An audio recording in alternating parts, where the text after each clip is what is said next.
The Case Manager of the Year Award is presented annually to an inspirational leader whose contributions and dedications to the future of case management have made a positive impact on others and on the profession as a whole. Through strong leadership qualities, the encouragement of others, and continued commitment, each recipient exemplifies the highest quality of case manager. Primary criteria for this prestigious award includes leadership activities within the case management profession, which have resulted in significant influence of the industry. Recipients demonstrate mature and effective professional skills, leadership abilities, and vision. Let's meet our 2015 Case Manager of the Year.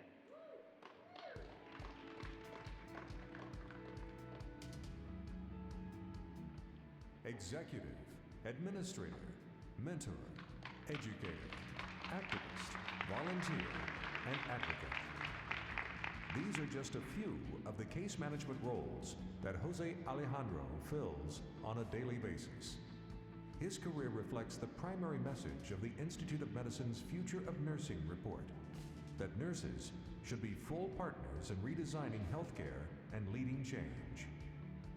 Jose demonstrates the fulfillment of the vision of nurses as change agents.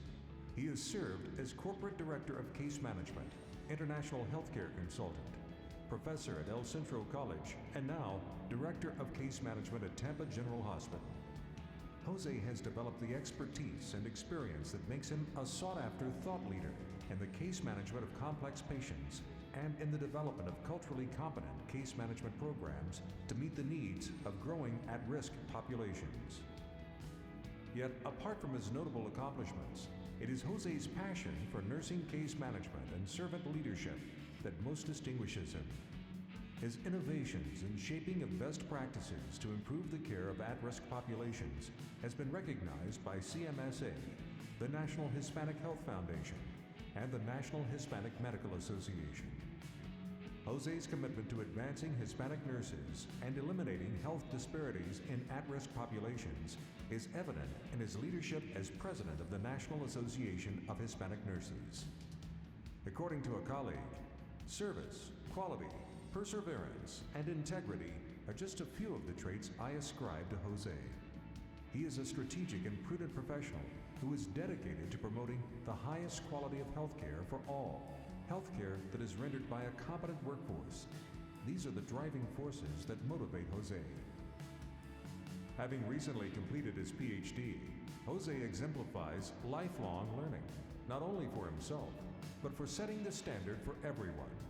All who know Jose are amazed by his energy and enthusiasm. As treasurer, Jose has established a finance committee that will ensure the financial health of CMSA now and into the future. He is also the immediate past president of the National Association of Hispanic Nurses, as well as past president of the CMSA DFW chapter. Currently, Jose serves on the board of directors of the National Forum for Latino Healthcare Executives. Jose has been recognized as an emerging leader by the Texas Nurses Association and was named among the DFW Great 100 Nurses in 2015. He is actively involved in multiple civic, academic, professional, and community organizations. The youngest of 13 children, Jose has a large and loving family. Yet his generosity transcends beyond his own family, offering help to individuals and organizations whenever and however he can best serve. We all benefit from his unrelenting passion and dedication. Please welcome the 2015 Case Manager of the Year, Jose Alejandro.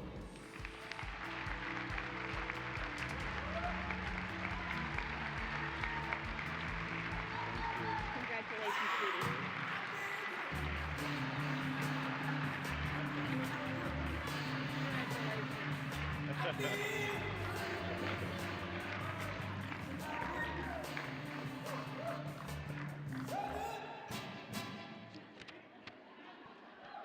I felt like we needed to jazz up a little bit this morning. So I am truly, truly honored in receiving the award this year. And it all goes back to my parents who raised 13 kids. I was number 13, kind of unexpected, but probably worse off than the other 12 put together. And so I cherish the relationship I have with them. My dad's 96 years old, and he says, I just can't travel. I was home for Mother's Day because it was right before I moved to Florida, actually Tampa. And so I remembered how much of a spoiled brat I was because my dad woke me up at 5 a.m. and he goes, hey, doctor, that trash isn't going to get out by itself. So they still treat me like I'm 10. But on a more serious note, I want to thank some people. And it's important to recognize others when they do this. The letters of support that went in from Becky Perez, Ellen Fink Simonage, and Angie Millon, Cecilia Roberto, but especially Kathy Campbell. Kathy Campbell and I have worked together in the past for the last 8 to 10 years, either at Parkland or at El Centro College as faculty. But they've been a second set of parents, her and Ron, to me when I've been in Dallas.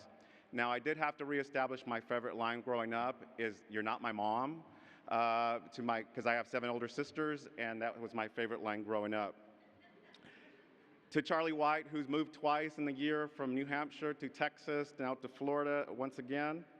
And especially Christina Kelbaugh, who her and I have been friends, and I have some long-term friendships and supporters. We met right after basic training, and they kind of messed up in the military because they put us in the same class, and it's never been the same after with the military. So her and her boys are her boys are my godsons, and so they are now looking into healthcare and doing and giving back, and I think that's key. 2 big things for me is education and service.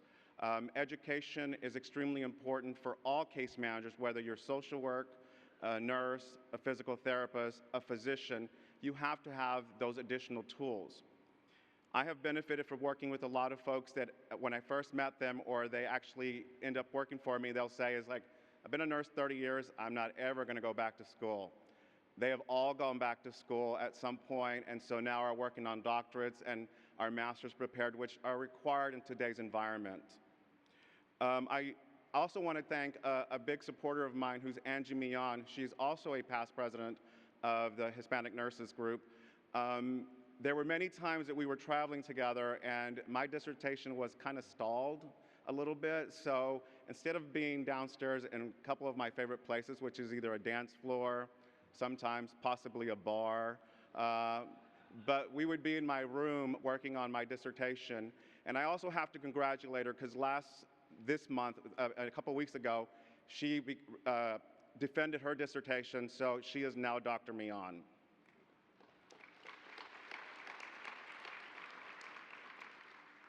It's important to have mentors, and Janet talked about that. So I see a lot of people that can mentor you, not only employers, but also employees. I learned so much from people that have worked for me in the past, and I give them all the credit in the world.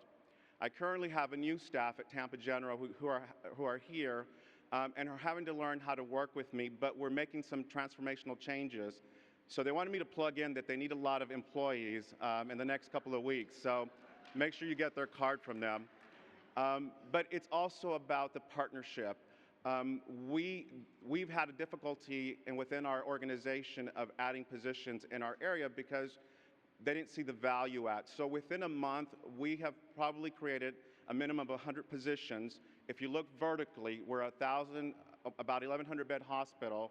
Now we're going to be going horizontal because you have to be horizontal in your organization to be successful. So as we look at partnerships, it's extremely important that you have additional tools.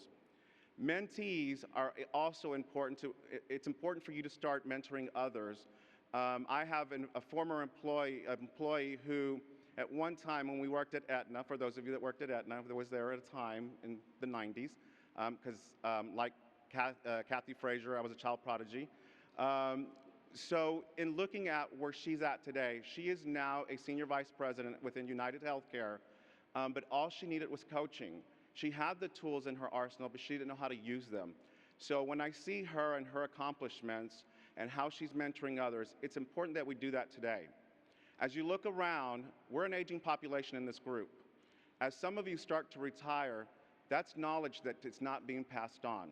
So it's extremely important that you pass it on to the younger generations. And it was very interesting backstage because somebody said, I left you a voicemail. And I'm like, did you text me?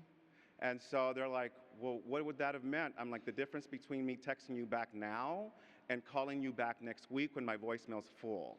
So the generational gap has to be bridged, and so it's extremely important that we do that. On a final note, I can't thank the CMSA board enough, and also the CMI staff.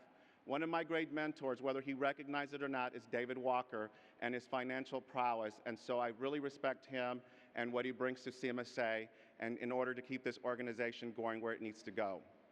Thank you. So, do I take my award?